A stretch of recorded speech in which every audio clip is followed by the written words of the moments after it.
ఏమైంది డల్లుగున్నావు? ఏమైంది ఏడుస్తా ఉన్నావు? ధైర్యంగా ఉండు, ఏం కాదు. కంపెనీ కొరకే ఎక్కడ పోతాం మేము? ఫార్మా కంపెనీ గురించా? భూమి పోతుందని. భూమి పోతున్నది ఉండకాడికి. ఓకే 12 ఎకరాలు. ఎక్కడ పోలే మేము? నెత్తికి 2 ఎకరాలు వస్తుంది 4 కొడుకులకు. ఎక్కడ పోలే? ఇల్లు ఇడిచిపోయి ఆ భూమి ఇడిచిపోయినాక మేము ఏం చేస్తాం? మా కొడుకులు ఏం చేస్తారు, మేము ఏం చేస్తాం? అందు నుంచి గుడి వాళ్ళినాం. ఎందుకు ఏడుస్తా ఉన్నావు? కంట్లో నీళ్ళు వస్తా? కాదు ఎందుకు ఏం చేయలే అందుకొరకే. అన్నం తిన్నావా? తిన్నా కానీ లేదు. మేము ఏం చేయాలి? గట్ల బట్టి భూములు చూసుకొని కంపెనీ వేస్తాడు ఆయన. నీకు 8 నెత్తికి 2 ఎకరాలు ఉన్నది కొడుకులకు, నాకు 2 ఎకరాలు ఉన్నది. అంతే పోయినాక భూమి చూసుకున్నాక మేము ఎక్కడ పోలే? ఏం చేయాలి? ఏడ పోయి బతకాలి? మా చేత నచ్చదా? ఎక్కడికైనా పోనీకే. 8 ఎకరాలు ఉందా? 8 ఎకరాలు 12 ఎకరాలు ఉన్నది. 12 ఎకరాల నెత్తికి 2 ఎకరాలు వాళ్ళు ఒక్క దగ్గరనే బిట్టుంటది. ఒక్క దగ్గరనే ఆయనతో ఇలా చూసుకుంటున్నాడు. చూసుకొని కంపెనీ వేసినాక మేము ఏం చేయాలి అప్పుడు? ఇక అట్లా అందుకొరకు మేము ఎక్కడ పోలే? ఇల్లు ఇడిచిపోయినకి చేత కాదు. మేమేం చేయాలి? నీ కొడుకులు ఎక్కడ ఉన్నారు? ఇక అట్లనే హైదరాబాద్ లో ఉంటారు, వ్యవసాయం చేసుకుంటారు, పోతారు అక్కడ బతకనికే. ఆ 2 ఎకరాల భూమి తెలుసా? ఇట్లా భూమి పోతా ఉన్నది, ఫార్మా కంపెనీ వాళ్ళు ఇక్కడ పెడతా ఉన్నారట అని చెప్పేసి తెలుసు. తిరుగుతున్నారు, వాళ్ళు కూడా తిరుగుతున్నారు, వస్తున్నారు, ఇళ్ళ సరిత పోతున్నారు. కానీ మీకు ధైర్యం చెప్పే వాళ్ళు ఎవరు లేరు. ప్రభుత్వం నుండి ఈ కార్యకర్తలు కానీ ఎవరైతే ఎమ్మెల్యే వీళ్ళు ఎవరు చెప్తారు? ధైర్యం చెప్పడానికి ఎవరు లేరు. వెనక ఉండరు, వాళ్ళు వెనక సాటుకుంటారు.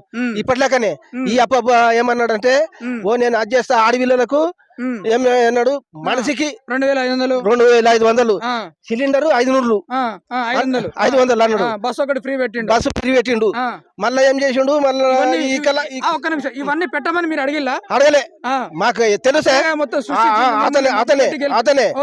అతనే మళ్ళా ఈ కలాంగులు ఉంటారు చూడు, 6000 చేస్తా, ఉత్తర్లకు 2000, 4000 చేస్తా అంటే ఇంత పెద్దగా అంటే అందరు కలిసి పోయినాం అన్నట్లా. ఇట్లా ఓకే అది అయితే ఇప్పుడు ఏమో మాకేం చేసిండు? ఊరు ఇడిపించి వెళ్ళగొట్టడానికి సురువు చేసిండు.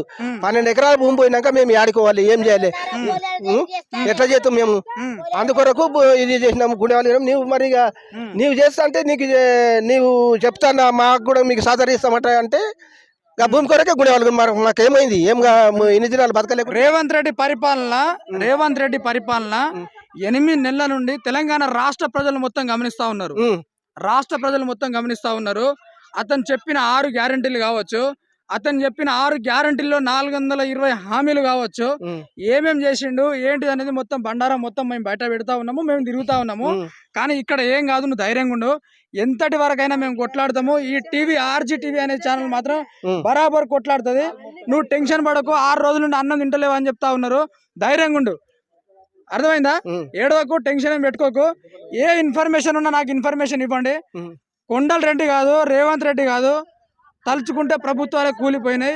బీఆర్ఎస్ ప్రభుత్వానికి ఎక్కడ పెట్టిరు తెలుసు కదా? బీఆర్ఎస్ ప్రభుత్వాన్ని కాదు సార్, వేరే ఎకరాల కొద్దిగా ఉంటది కదా, ఎకరాల కొద్దిగా ఉంటది. ఇప్పుడు జనాలు ఒక్క నిమిషము, జనాలు ఓట్లు వేస్తేనే కదా రేవంత్ రెడ్డి గెలిచింది. కూర్చున్నది జనాలు ఓట్లు వేస్తేనే కదా రేవంత్ రెడ్డి గెలిచింది.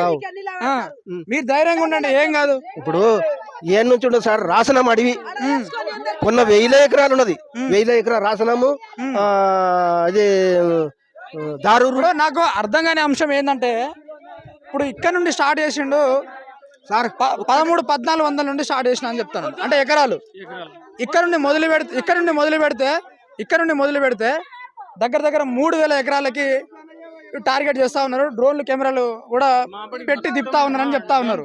కానీ వాస్తవంగా ఇక్కడే టార్గెట్ ఎందుకు చేసిండు, మీ పుట్టకూడికి ఎంత ఇబ్బంది ఎందుకు పెడతా ఉన్నాడు అనేది నాకు అర్థం అవ్వని పరిస్థితి. అంటే చుట్టుపక్కల అడవి ఎక్కడన్నా లేదా? అడవిలో పెట్టుకోవచ్చు కదా. మరి పెట్టుకోవచ్చు సార్, పెట్టుకోవచ్చు. ఇట్లా అడిగేవాడేవాడు లేడు.